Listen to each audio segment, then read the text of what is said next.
birin ocağında bir od yanır. Hakkın nuri pak telberi tez tanıyor. Kamil olan yaradanın eksidir. Eyder tacı bu milletin sesidir. Önce Türkük deyip yola çıktık biz. Samur boyu kanla yazıldı.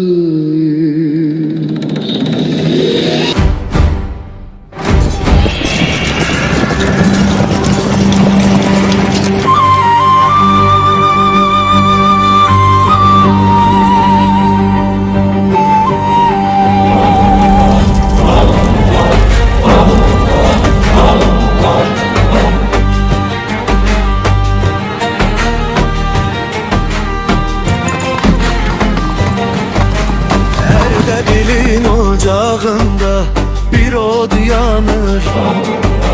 Hakkın nuri pak kalbleri tez tanıyır.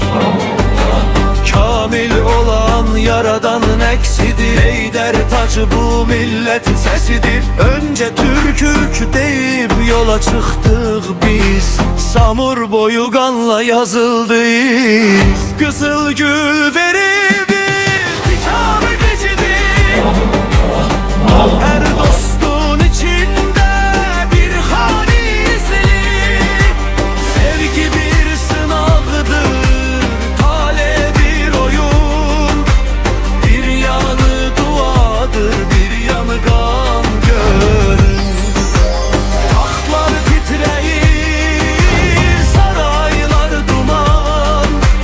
Nur zulmeti boğacak yetişti zaman.